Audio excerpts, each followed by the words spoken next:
Alright, I gotta admit, this is a little bit of a trick. This is not a video about fragrances I don't like, nor about fragrances I wouldn't suggest for you to buy. Don't worry, I will be sharing some fragrance recommendations, but first we gotta talk. The point of this video is to serve as your friendly and periodic reminder to slow down on your blind buy purchases. Something that spurred me to make this video is lately I've been receiving a lot of messages on Instagram of people sharing a plethora of fragrances that they are interested in buying and asking me for my top preference. I give them my opinion, I tell them which one I prefer, and then they come back to me a few days later or a week later, whatever it is, with a picture of a haul, and they bought all of them. And that's concerning.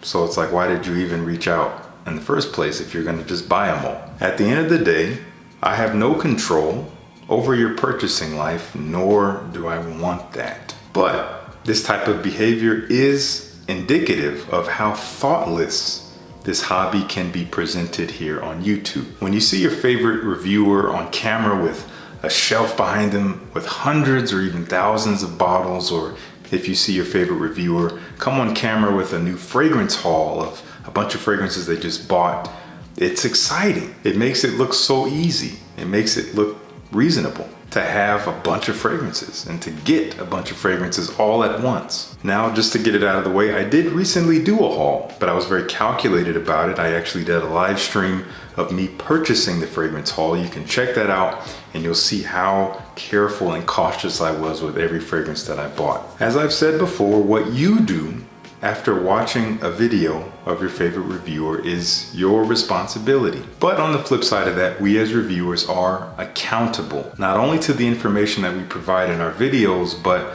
what the whole of our content implies. Are we encouraging mindless hoarding? Are we encouraging sampling first? There is a behavior that I have observed over the past several months or longer here on YouTube from a number of reviewers, and it honestly troubles me. And it's the posting of a good deal on their community page. You've probably seen this before, like, oh, I found this fragrance, there's only a few bottles left at a great price, click this link and buy it. This is a problem because that type of post does not actually offer any value. You might think, oh, this reviewer is paying it forward by sending me good deals. No, there's no value there. They're not even telling you what the fragrance smells like. They're not reviewing it. They just want you to buy so that they can get a cut. Now, as a business person, as someone who owns their own business in terms of having a YouTube channel, that is a very slick way to, make some easy money.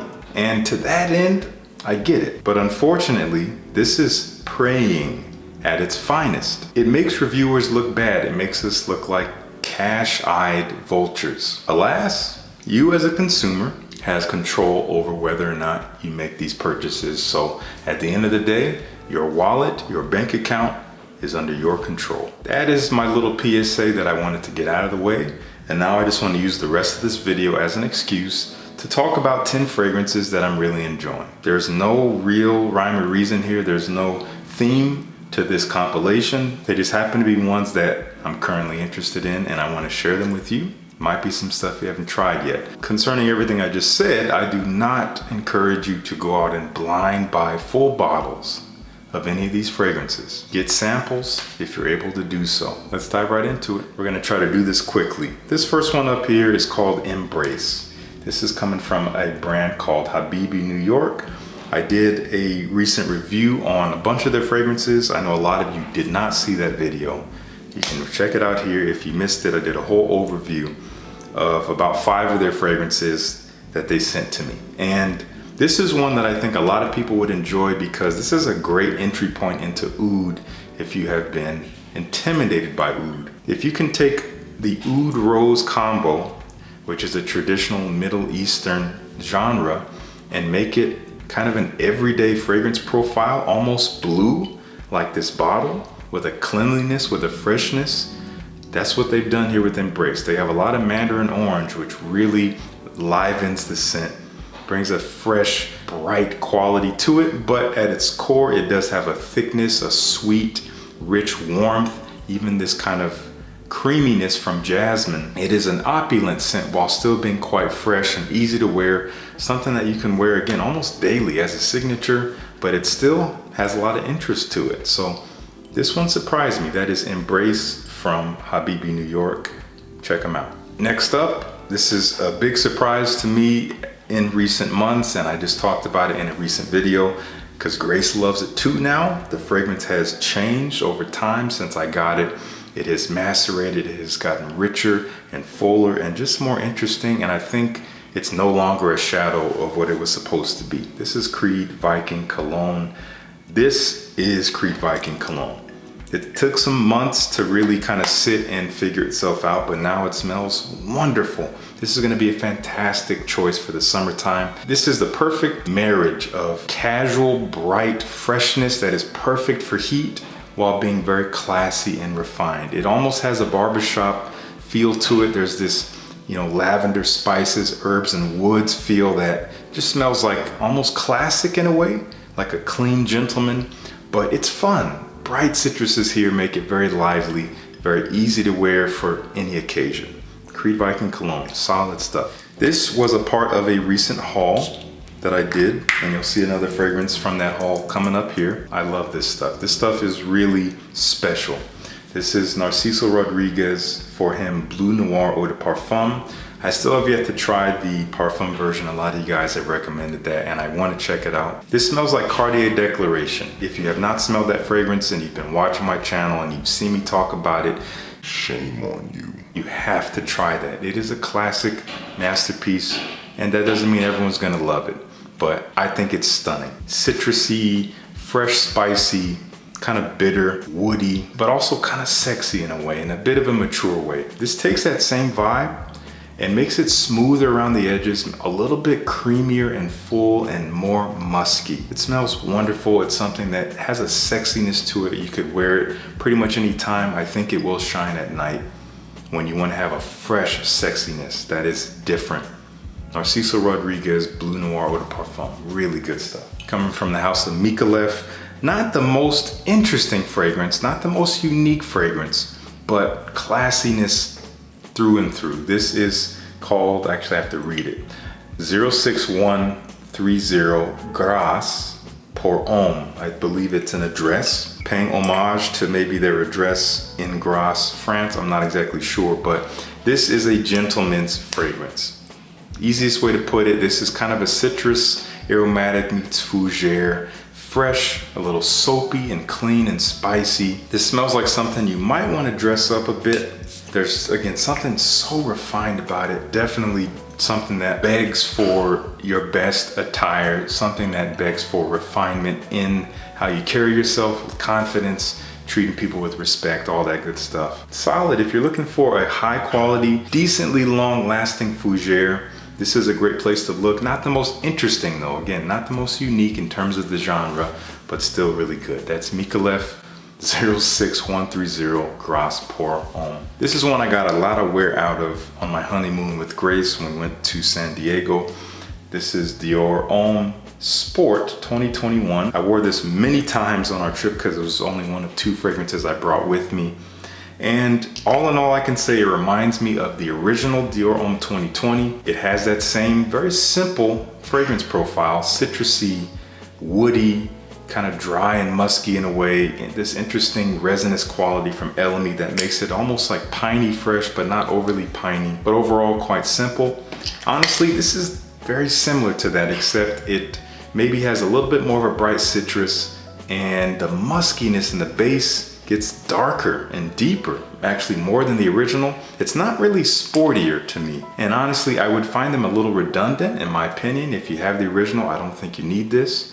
If you're gonna choose between the two, I don't think you could go wrong with either one of them. I would say that this one actually might perform a little bit better, at least in my experience. So maybe if that's what you care about, check out the sport version. But good stuff from Dior. Coming from BDK, their newest release, at least as far as I know. This is a flanker, and you do see niche flankers from time to time. This is called Gris Charnel X Straight. I do have the original Gris Charnel, which is a wonderful fragrance, kind of intoxicating, quite unique, but so alluring and beautiful and perfectly unisex. This takes that, and this is a proper X-straight. It makes it a deeper, richer, slightly brasher version of the original. It's the same DNA, the same personality, but darker and maybe sexier in a way, a little bit less playful, perhaps a little bit more masculine for those who found the original too feminine. It is gorgeous black tea and vanilla and fig with a lot of sandalwood in the base. The sandalwood really comes out as it dries, making it kind of dusty and rough while still being sweet and warm and alluring. Stunning fragrance. That is Gris Charnel X-straight. One of my absolute favorite aquatics, one that not everyone will love because this is an aquatic that paints a picture. It's very specific, and that's what I'm looking for in my fragrances. This is Oud Mineral from Tom Ford, and this one paints a picture of the Pacific Ocean during a storm. It is a brooding scent, but there's something mysterious and attractive about it. Yes, it is aquatic. There's an almost fishy, marine-like vibe, kind of salty smelling, but there's a dry, smoky woodiness in here, but all the while being fresh. It's what I would call dark fresh, as I've mentioned before. If you're looking for a different take on an aquatic, not an ounce of sweetness in here, this smells like the ocean, but with smoky woods. Check out Oud Mineral. I've been talking about it for a minute. I will keep doing so. This next fragrance is a little hard to describe.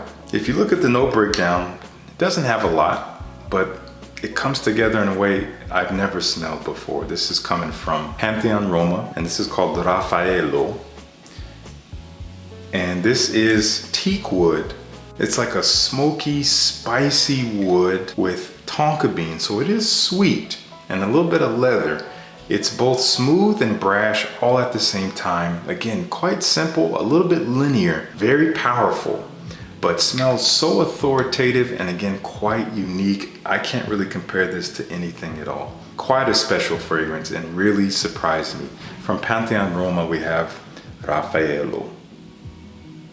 From Argos, and what I love about Argos is that they let you sample all of their fragrances through their discovery set, of which you can get 10% off using my code FRESH10. And one that you will try if you get that set, and I think you'll enjoy it if you like leather, is Baccio Immortal. Raspberry, some of the most authentic raspberry I've ever smelled in a fragrance. It is beautifully tart and a little sweet. You have this very beautiful violet in here, and that leather is so smooth but still has just the right amount of edge to make it kind of sexy and very confident smelling. Sweet leather with smokiness, with woods, beautiful quality, great performance. If you are a fan of something like Tuscan leather, you'll probably love this. If you aren't a fan of Tuscan leather, you probably will still like this because this is a little bit easier to digest than Tuscan leather. Nowhere near as rough. Check out Baccio Immortal. Make sure to use that discount code to save some money. And our final fragrance here comes from a house based in Abu Dhabi, a house known as Arij Al Amirat, if I'm saying that right. This is stunning craftsmanship. This is called Sapphire Royal Oud. How can I describe this? This is the smoothest oud. There is nothing rough about this oud. It is so smooth and warm and ambery. There's a touch of sweetness. It wears so elegantly. It's, again, just the right amount of smoothness and sweetness with that oud, which is noticeable, which does characterize the scent profile. Another easy to wear oud. A little bit more authentic smelling, I would say, than Embrace, which I talked about earlier, but still so easy to get your nose around. Worth every penny if you're asking me, but do sample it if you get a chance. That is Sapphire Royal Oud from Arij Al Amirat. All right, that's gonna do it for me. We might have a lot to talk about, so do let me know down in the comments what you think of this whole idea of everything I discussed earlier about blind buying, about slowing down, about being more careful, about not being too affected by what you see on your screen. There's no hurry here. I will happily be the one to remind you of that every few months if that's what it takes. Anyway, let me know what you think down in the comments. Really appreciate you tuning in. Peace. I'll see you in the next one.